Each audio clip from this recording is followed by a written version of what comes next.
assistant texted me kind of in the middle of what I was doing to tell me that I had this appointment. So let's back up and just share with me what we're doing. Okay, so my name is Leslie, and I do shadow work. I work with Jaguar medicine and mystery and mysticism. And I have this podcast, but I also have a group on social media called Shadow Work Enlightenment. We have about 7,000 followers right now. And we just explore all things healing, all things in the subconscious. I know I had read a lot about some of the stuff that you talk and do, and I was just so intrigued. And I noticed that, you've even talked about death and the dying process, and that's a fear that some of the people in this group have a lot of. And so just really all things healing, we discuss, and then we just give it away and share within this group and create workshops for people to just learn. And it's been a really beautiful kind of sacred circle of connection, of like radical love and like radical acceptance. And it's amazing. So Beautiful. basically what this is. That's a perfect fit. Couldn't be more perfect. So we're recording for your podcast, is that right? Yes, and I'm going to upload it into the group. Okay. Are we actually ready to do the recording? I mean, I know you're recording right now, so we're going to, in a moment, we'll do the actual recording. What's your target total time that you'd like to have? Well, I know that you're a busy man. I've set aside a whole hour, but you can take as little or as much time as you feel aligned to do. I am putting everything else out of my mind, and I will be happy to stay on as long with you as you like. So if you want to do an hour, we can do an hour. I'm just going to turn my phone off, so hopefully nothing can ring through. And then, we'll take as long. All right, nobody can disturb me now. So, do you have the bio? Do you have anything that you need? Yes. So I read that you work. You teach the cultures of health and healing. That's your podcast, right? Cultures of Health and Healing. Cultural anthropologist. One of the author of the Big Bow, the Spiritual Life and Teachings of the Kiowa Family. Study with the Mesoamerican Healing System. I noticed you've talked about a sweat lodge, which I have some experience with that, but a lot of people don't know what that is still in some of the groups. And so I was so intrigued when I was reading about your bio, and I was just like, oh, this man sounds amazing. I just want to spend some time talking with him. Well, it's an honor to be here with you, Leslie. Thank you so much. That's very sweet of you. So you have the bio. I think you have everything that you need to get started, and do the formality of it as soon as you're ready. Okay. So we have Robert Vetter with us, and he is a cultural anthropologist, and you work a lot in New Mexico, correct? Actually, the two places that I do most of my work is the Southern Plains tribes in Oklahoma, as well as Mexico. Okay, I'm in Shawnee, Oklahoma. I know it well. Yeah. So I'm kind of interested. How did you find yourself gravitating to this part of your journey? Yeah, so it was fate or accident, depending on how you want to look at it. From the time that I was really in college, I've had an interest in the intersection of healing and spirituality. So as a child growing up, I never accepted anything about the religion that I was born into. And from the time that I was probably 13 years old, I was already reading things about Hinduism and Buddhism and Taoism, things that now are kind of common, but as a child, young person, that young, they weren't that common. So I was practicing yoga, I was meditating, excuse me, at the age of 13. I went to college basically to study the things that I was fascinated and interested in. So I had a major in anthropology and a minor in philosophy. So philosophy was kind of the level of the ideal. And anthropology was looking at what the real is. How do people actually do these things that they talk about? My area of interest geographically was really Asia. And I went to India while I was in college. And when it was time for graduate school, I ended up going to the University of Oklahoma. So that's how I got involved out there. And you're in Oklahoma, right? Yes. Well, this was a culture shock for me at the time, moving to Oklahoma. And I started out in philosophy and then went back to anthropology. And because I had to do a project in the middle of the semester, I decided to do an ethnographic project on religion and healing among one of the tribes in the area. Now, I didn't know anything about Native Americans when I got there, nothing. And my advisor said that he would allow me to do this project, an independent project on healing. And that I told him that I wanted to meet a medicine man from one of the tribes. And I thought he was going to just refer me to a person because this guy had done his field work like his entire life. He was an old man by the time I met him. And I thought he would just give me a name and a phone number and I could get started to do my field work. But as it turned out, all he did was tell me that, oh, well, you'll have to use a networking approach. So you meet one person who introduces you to somebody else, who introduces you to somebody else, and eventually maybe you'll get to meet a medicine man. Now, I was totally disappointed by that. I went back to my apartment that I had just gotten. I had a roommate that I shared this apartment with, and I told him what had happened. And he said, oh, now I didn't know this guy at all, but he said, oh, well, maybe I can help you. And I thought to myself, I don't know how this guy's going to help me. And it turned out that he was a quarter Comanche, and he had Comanche family. So he said, the next time that we have a family gathering, I'll just bring you as my guest.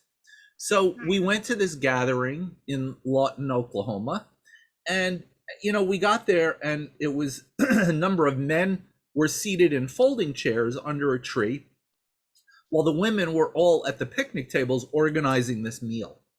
Now, I should preface this by saying that I'm a New Yorker and probably a little more direct than was appropriate there, but I didn't know that yet. So I was introduced and I said, hi, I said, my name is Bob. I'm a graduate student in anthropology at the University of Oklahoma, and I'm trying to meet a medicine man. Well, you could hear crickets, everybody just kind of stared at me and didn't say a word. And then gratefully, a few moments later, one of the women came and said, oh, it's time to eat. So we sat down at the picnic table and ate the meal. Well, after the meal was over, there was an old man who kind of came up to me when nobody was looking. And he said, I heard what you said about wanting to meet a medicine man. And from what I know, we still have one medicine man left alive in our tribe today.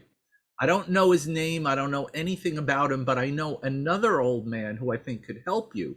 His name is Woodgie Watchataker. And he said he doesn't have a phone.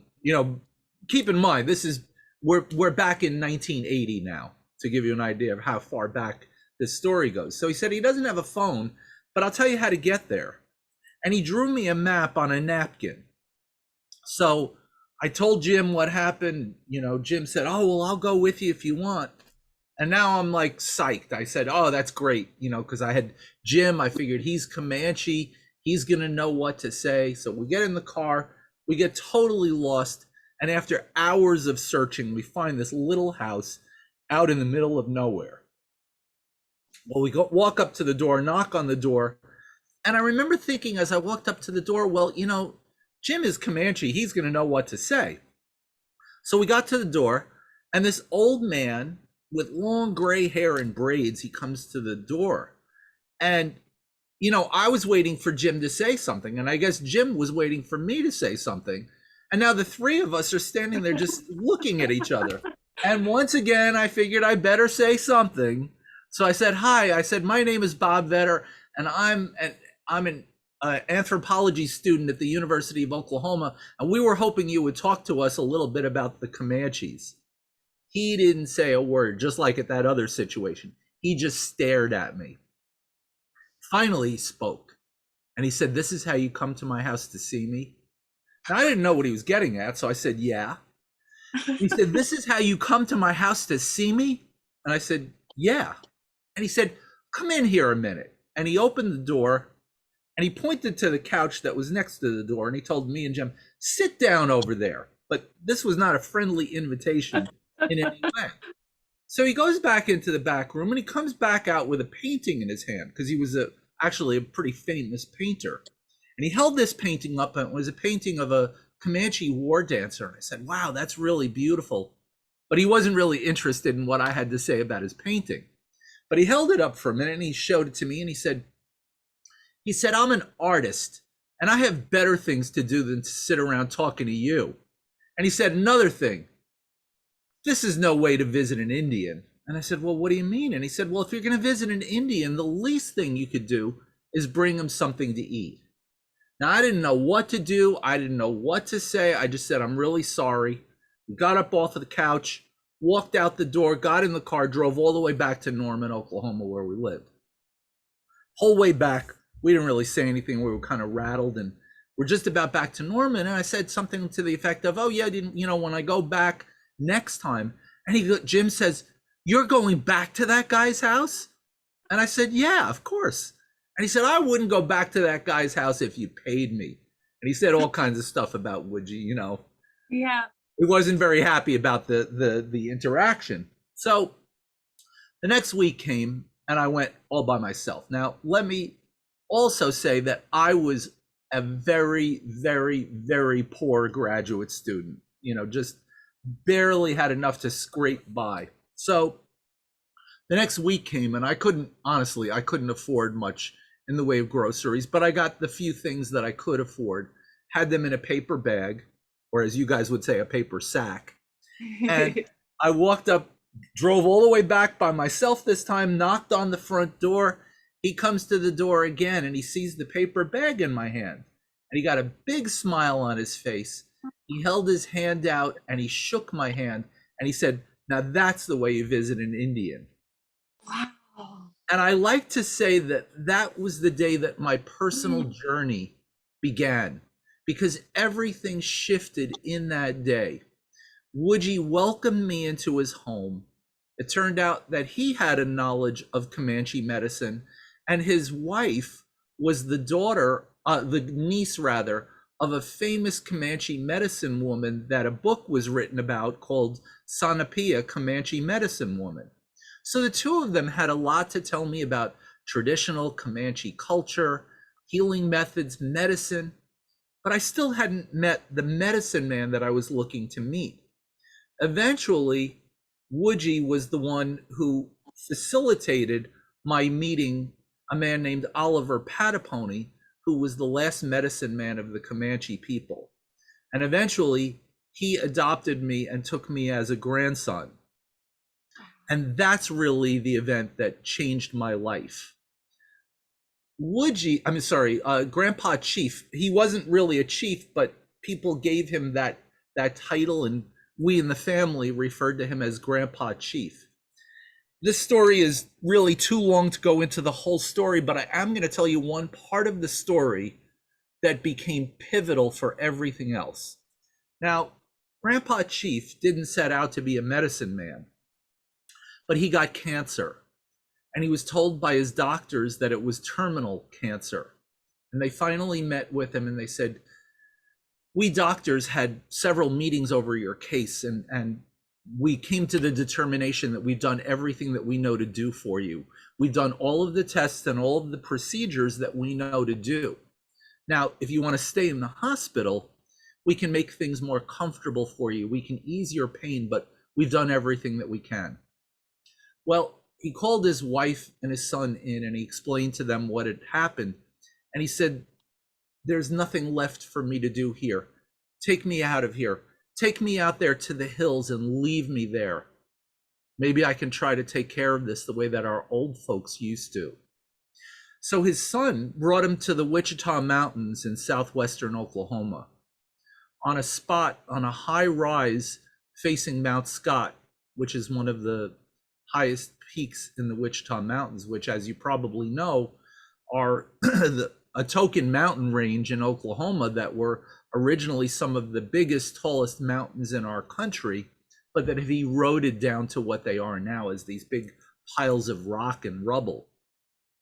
Well, this was a place that he knew was a place of power because some years before that, a friend of his had gone there who was sick. And during his vision quest, he was healed of his sickness. So he knew of this place as a special place of power. He brought with him nothing but a sheet to cover himself up with, an eagle feather, some tobacco, and 4 corn shucks to roll 4 prayer smokes while he was there. The way that he described it to me was that he was there through this time waiting for something to happen, but absolutely terrified about what might happen. Well, towards morning, he said he could hear a rustling of leaves off toward Mount Scott. And when he looked up, he saw a flame that was moving toward him.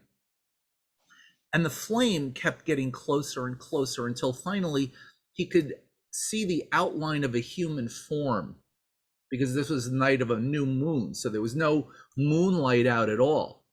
But when it got closer, he could see the outline of a human form, of something that he called the visitor. And he said, every time it breathed out, I could see flames shoot out of its mouth. And he said, I got more and more scared as it got closer because it looked like it was coming for me. And it finally got right up in front of me. And he said, I was like when you pull a fish out on dry land, the fish is helpless. It just flops around. He said, I was that way until finally this visitor got right up in front of me and shot that fire at me. And when I got hit by the fire, he said, that was it. Everything stopped. I couldn't move. I couldn't breathe. My heart stopped. Everything stopped until finally, he said, the visitor spoke to me in my Comanche language. And he said, what are you doing here? Grandpa Chief said, I'm sick. Come here to be healed. And he said, the visitor told me, there's nothing the matter with you. You're going to be all right. But they sent me to take care of somebody who's real bad off. And with that, this visitor started to leave him. But he turned around one last time and he spoke to him and he said, son, did you know that this whole world that we live in stops for just a very short while right before the sun comes up? And that's the time when things like me can enter into this world. And with that, this visitor took off to the direction of the west, which we often associate with death. Now, he never saw the visitor again, but he also never had the problem with cancer again. He was cured of his sickness. Wow. But he still didn't know what to do with this power that had entered him. And one day he was walking, he lived outside of Apache, Oklahoma, and he was walking down the street in that little tiny town. And an old Comanche medicine woman saw him and she said, what happened to you? And he said, nothing. And she said, no. There's something different about you. What happened to you? And finally, reluctantly, he told her the story that I told you. And she said to him, you know, you're good for something. You may not know what it is right now, but sometime very soon, you're going to find out exactly what it is that you're good for. Well, word started to get out about what had happened to him, and people started to come to him for help. And he started to think back to what he had seen when he was a boy. Now, we don't even know how old exactly Grandpa Chief was. He was born around 1900, but maybe a little bit earlier, because they didn't keep track of his birth and death record, his birth record in that way. But you figure he was part of that group, the earliest reservation period, when these old guys were doctoring in the ways that they did way back. So he was thinking about all of these things that he saw and the ways that these old men doctored. And somehow it came to him how he was supposed to heal. And what he explained to me was that sickness is like a fire. And he said, you got to fight fire with fire. So now, if you remember, it was that fire that he got hit with that cured him of his cancer. And that was the germ of this idea of fighting fire with fire. So his method of doctoring was to build a fire and take a red hot coal out of the fire and put it in his mouth to activate the power in him. And then he said, the patient's flesh becomes like wet cement in my hands. And he said that, again, he used an analogy, and he said, when you want to make something in cement, you pour the wet cement, and then you can move it the way you want it when it's wet, but then when it dries, it stays that way. And he said, that's the way it is with healing.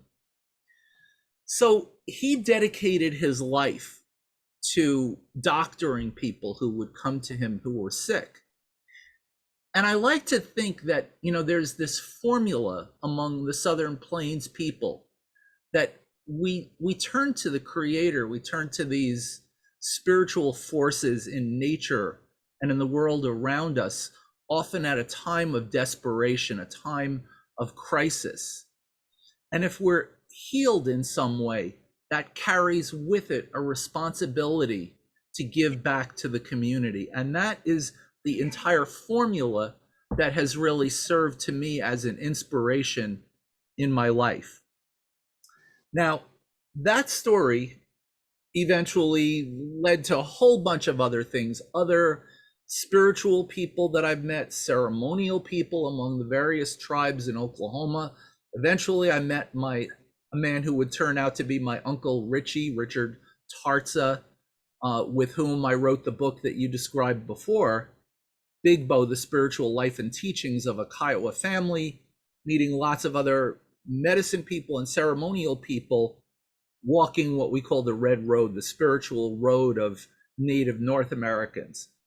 Now, if I go back to when I was in graduate school, I also started to learn about another path called curanderismo, which is ancient Mesoamerican healing practices. And when I was in grad school, I was taking a class on ancient Mesoamerica, and the professor had done his field work in the state of Oaxaca. And he mentioned just in passing, there is this traditional healing system called curanderismo that is still practiced today.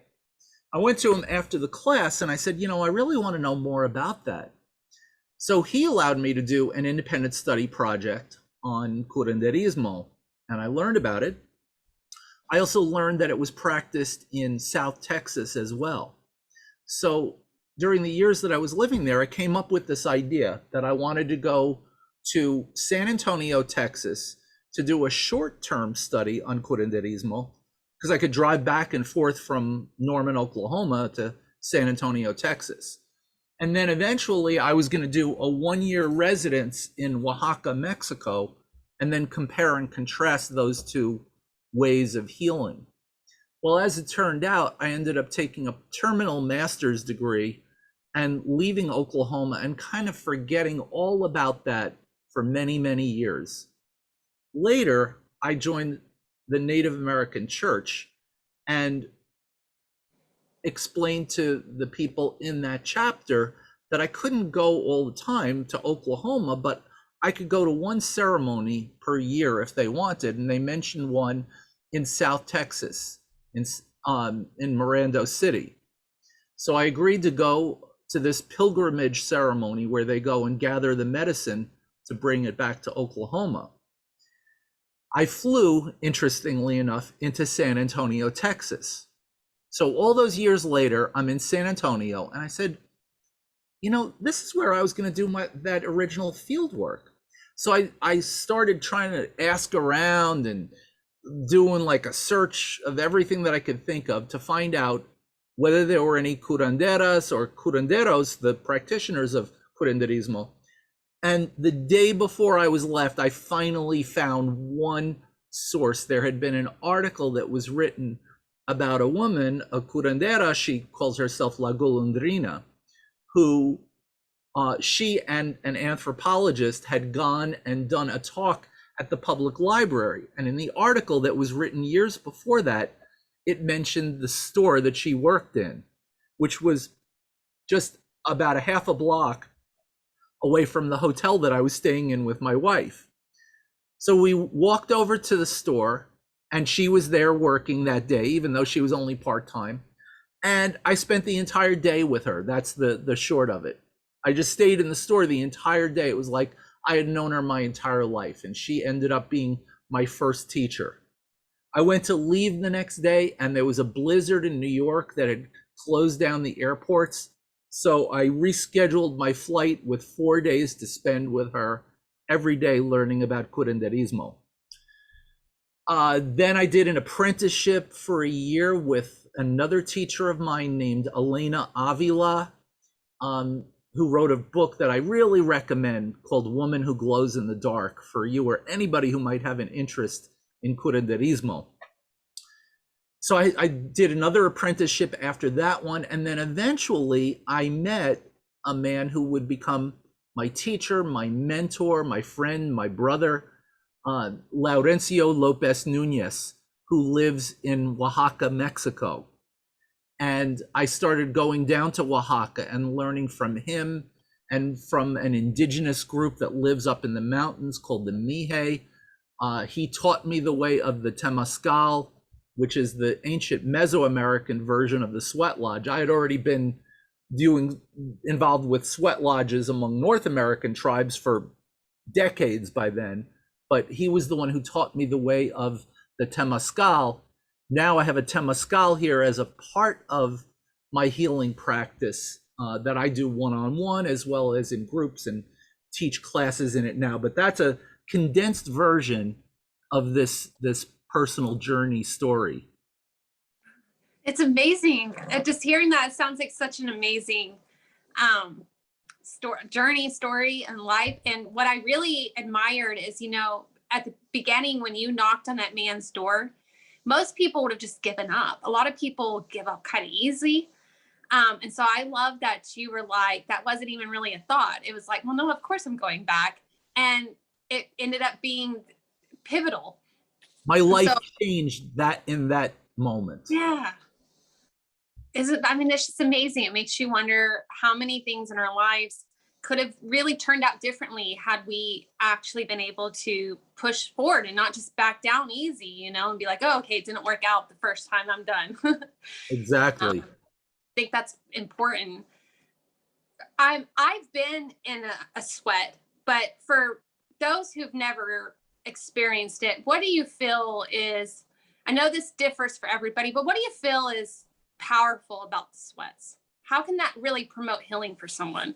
Yeah, so I'll tell you what a sweat lodge is, and then I'll compare and contrast the North American sweat lodge with the Temazcal, because in some ways they're similar and in some ways they're very different. So the sweat lodge in North America is most commonly today, they employ the Plains version of it, which is built as a temporary structure. In Oklahoma, we always use willows, because they bend really easily. So you make a structure out of these saplings or willows that sort of looks like a jungle gym. And then, but it's made out of saplings that are just lashed together to make a dome-shaped structure. And then you cover that with blankets and tarps with a door flap that'll open and close. In the middle, there's a rock cradle. It's a pit that's dug for where you're going to bring the hot rocks in. Then there's very often an altar at the midway point between the sweat lodge frame and the fire pit. And that altar, usually the door and the altar, most commonly face towards the east. Not always, but most commonly face towards the east. You build this big fire, and in the fire there are rocks maybe the size of a grapefruit to a little bit bigger than a cantaloupe, in that range.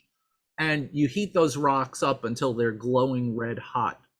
And then everybody files into the sweat lodge frame, and you're seated in a circle, and then a firekeeper will bring the rocks in, carry them in on a pitchfork, and put them into the pit. And you, depending on what time of the year it is, how hot you want it to be, how big it is, that'll determine the number of rocks. And there are 4 rounds, usually the same number of rocks for each of the 4 rounds.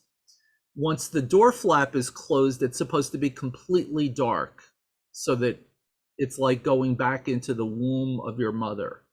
So the person leading the ceremony pours water on the rocks from time to time that turns to steam, which is what really builds the heat. And in there, you're doing prayers. Prayers, the way that I learned it is that we always pray for other people first. And so our prayers go out toward everyone. We pray for our family, our friends.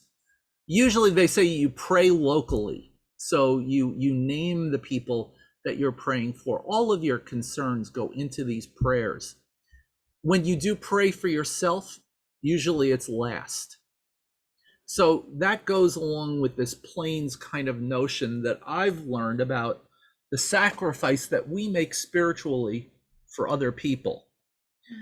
And there's a very, I mean, I've heard it said before that the energy is very male with the North American sweat lodge, and perhaps that's true.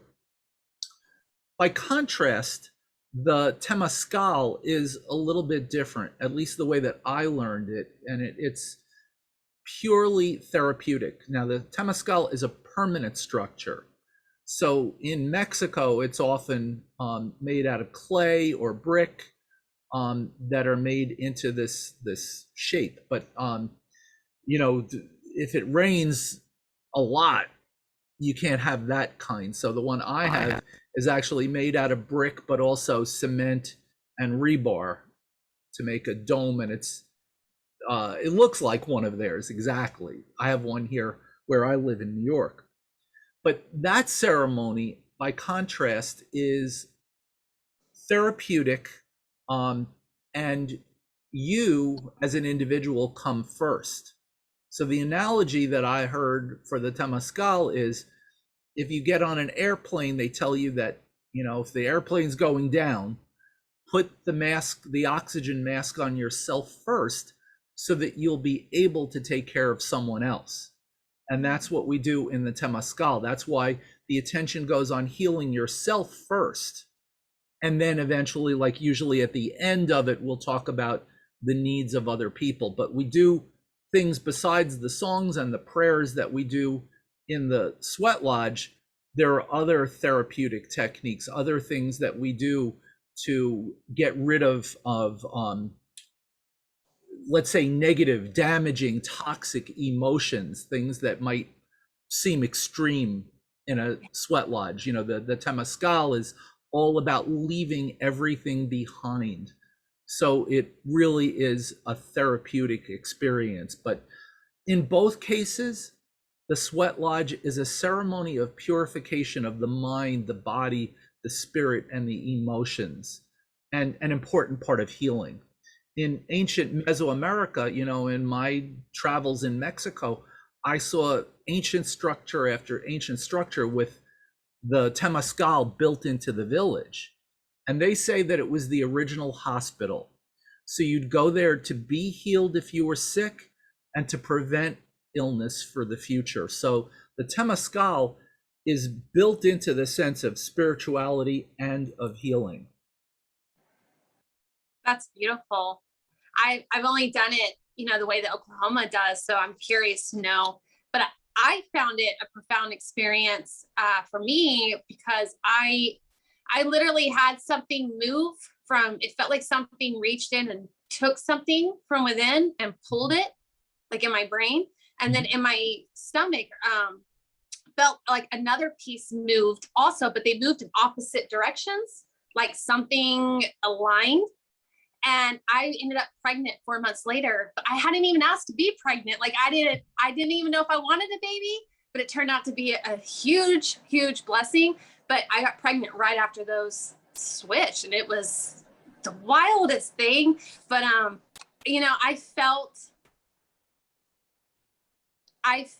a presence of, for me, I got to face a lot of fears when I went into the sweat, you know, and finding Were out you what afraid of the dark? Did the darkness do it for you, or the heat? What was it?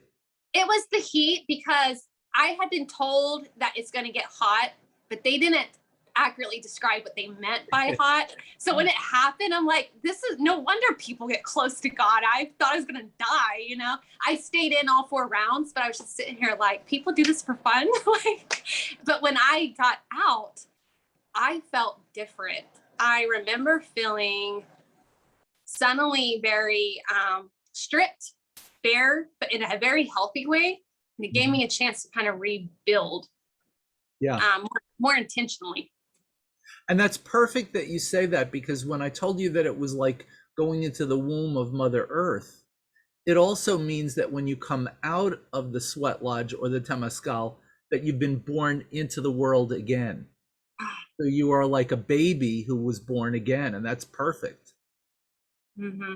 It was, I really encourage that experience for anyone who has the ability to go and help to do so. It is very neat. Another thing I want to ask you, I have wrestled with my mortality. It started for me as a child.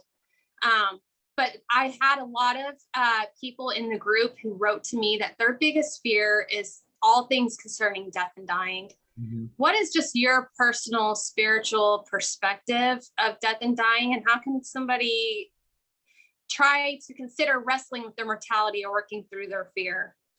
Well, to me, the most inspiring thing about learning about death and dying has been the times that I've gone to the Dia de los Muertos celebration, Day of the Dead ceremonies in Mexico.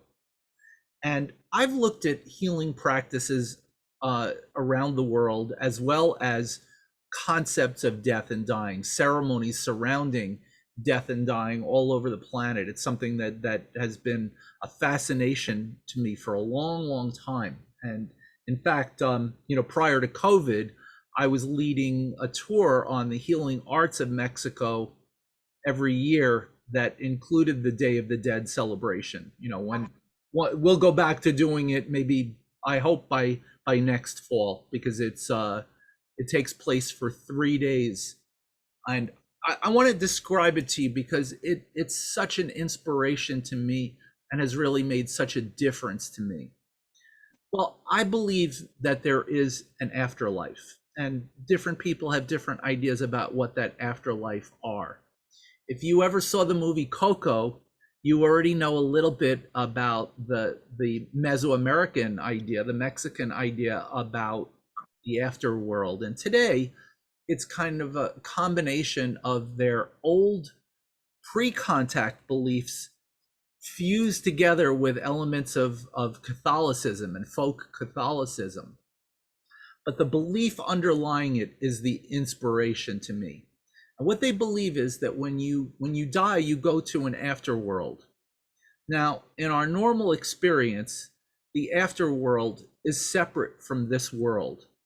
But in fact, the belief is that there's a thin veil that separates this world from the world of the dead, and that veil separates for 3 days, October 31st, November 1st, and November 2nd. And that during those 3 days, the dead can come back to join the living. So what do? And I heard a great analogy. Imagine if you only got to see your family once a year. You know, the question is, if you knew that your family members were going to come and they were going to visit you once a year, what would you do? Well, you'd have a party. You know, you'd get the best food that you could find. You'd serve them the things that they really like to eat. You'd find the things that they like to drink. You'd give them that. You'd give them everything that they enjoyed when they were alive. And that's what this Muertos celebration is all about. So people take, now this to me is fascinating. in Oaxaca, which is one of the major places where it's practiced, a lot of people will take off like a week of work in order to do the preparations for these ceremonies. I mean, these are people who don't have a lot of money, so taking a week off from work is a big deal. So they'll start the preparations, all of the cooking, all of the getting the flowers that they need for it, all that is going to go into this amazing celebration. And then they'll go into the cemeteries, and they'll put sand paintings up with elaborate decorations, like murals made out of colored sand. They'll put flowers in, they'll clean everything up, put flowers all over, build these elaborate altars with all of the foods that they've been cooking and preparing for days, put out special Day of the Dead breads, all kinds of things that are specific to it. They'll burn copal, which is the sacred incense, and literally have a celebration where they believe that their loved ones come back with them.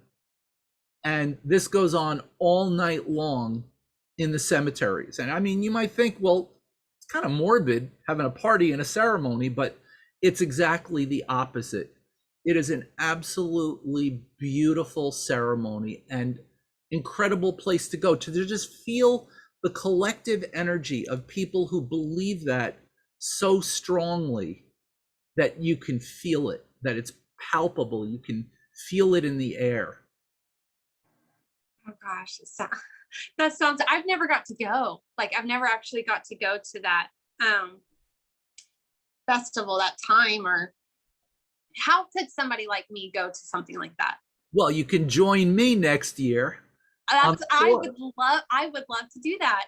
I started out in childhood. I could see spirits and entities, and it was kind of scary for me because there was no one around to teach me what to do with that.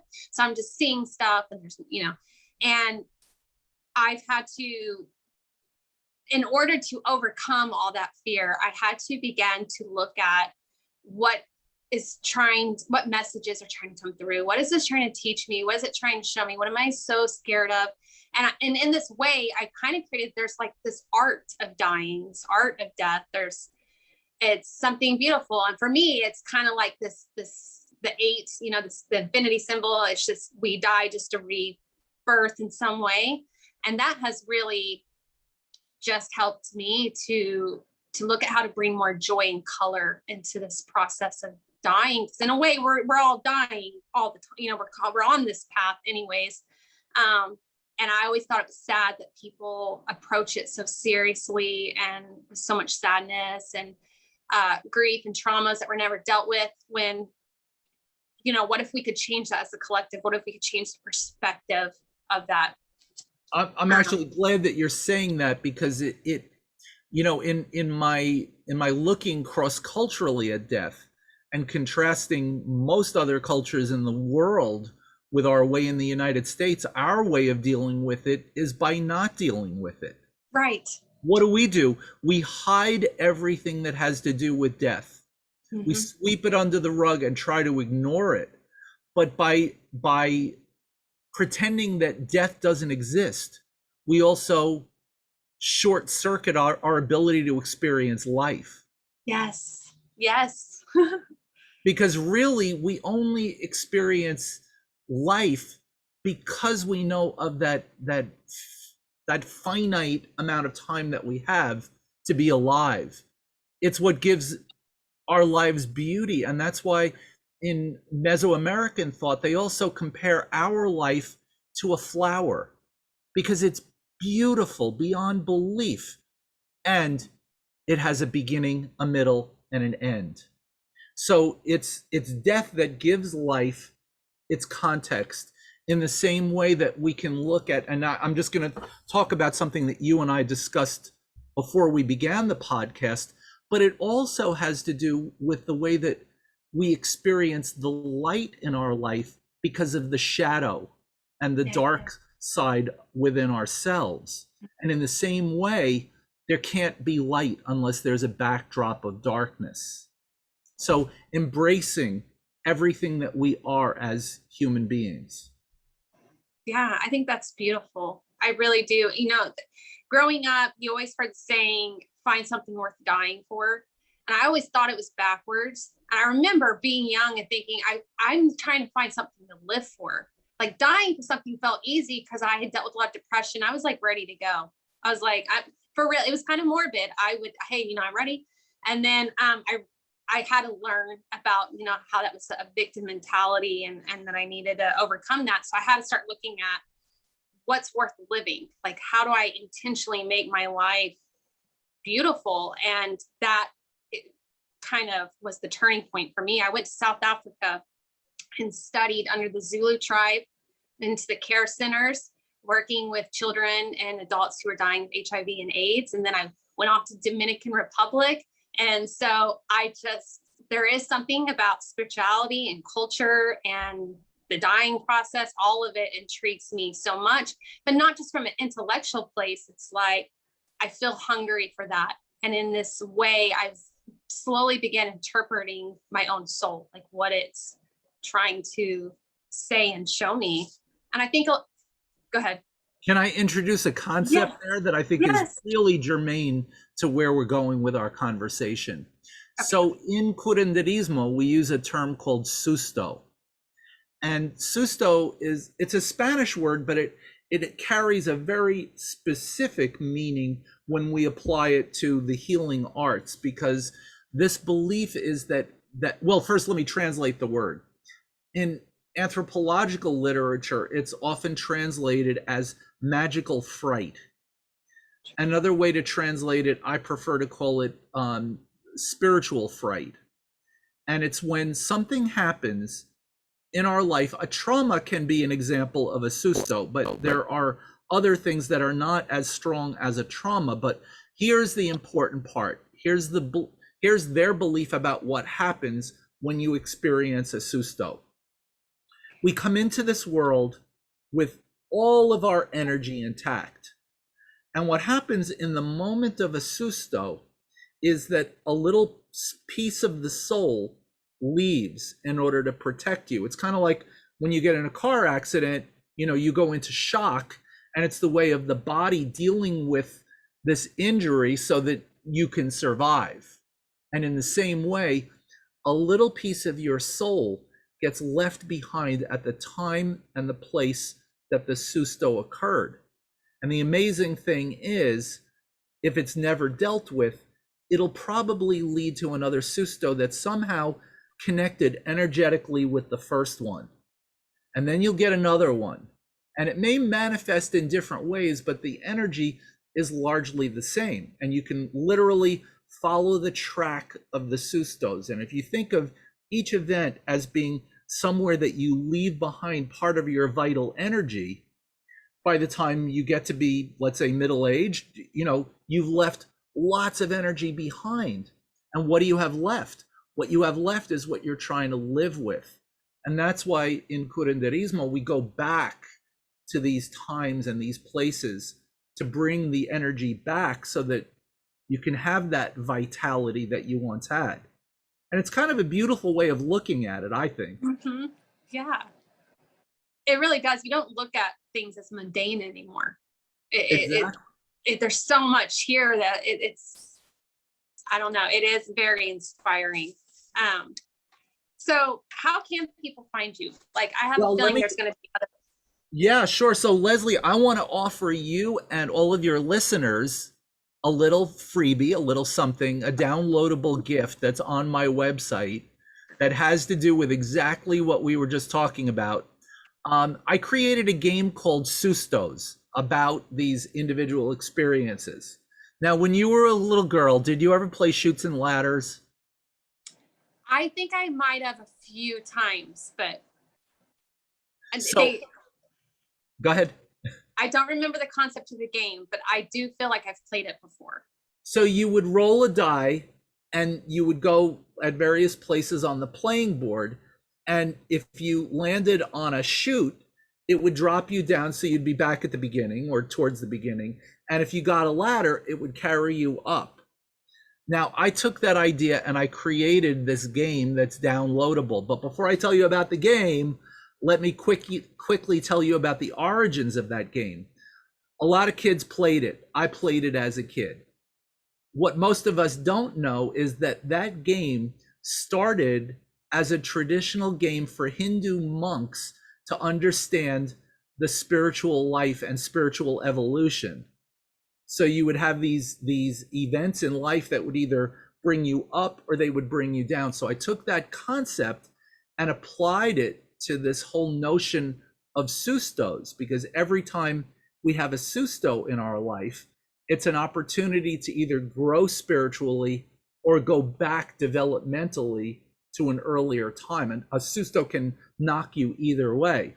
So I took the 4 stages in the life of a human being and looked at the common experiences that people tend to have at these various times in life, and then superimposed these chutes and ladders on it, so that every time you have a susto in the game, you go up or you go down. And you could either play it alone, or you can play it, what I encourage is you play it with a group of people who have a spiritual inclination. And you roll the die, and when you move to a particular spot, you have to talk about what that meant, what that experience meant to you at that time. And it's a good way to get to know each other and to understand how our spirituality unfolds in the midst of these seemingly very mundane experiences that we have, sometimes very painful, but how does that aid us in our growth and our evolution? So anyway, your listeners can find that game as well as other information and even a video description of the soul loss that I described in graphic images. Go to my website. It's www.bobvetter.com. So the spelling of my last name is V like Victor, Etter. So bobvetter.com. And my website, my podcasts are up there too. So my podcast is Healing and Spirituality in World Cultures. There's lots of I'm so ready to check that out. I do want to check that out, because I'm a natural cultural type of person, which is why I definitely want to connect with you to see if I can arrange to come down through one of your groups that you lead or something to experience that. It's the what is it? The Festival of the Dead, or the Day of the Dead. Day of the Dead. That's what I almost said. And I was like, wait, Day of the Dead. Yeah. I would love to come down there for that, for sure. If you download that, if you download the game, you will automatically be on my mailing list, and I'll send you out information. Hopefully, spirit willing, a year from this October, we'll be able to go again. Oh, I hope so. I do. I hope so. I'm going to set the intention. Robert, thank you so much for coming on here. I am definitely going to be checking out some of your stuff, and I will post the links for everyone else as well. And I'm interested in playing the game, because I think the game is a great way that if you haven't asked yourself certain types of questions, if you haven't really taken the time to look at how things might connect, I feel like that game is a great way to do that. So I think it's a perfect fit for the group, for sure. Well, thank you so much, Leslie. It's really been a pleasure. Yeah. Have a wonderful afternoon. Thank you. You too.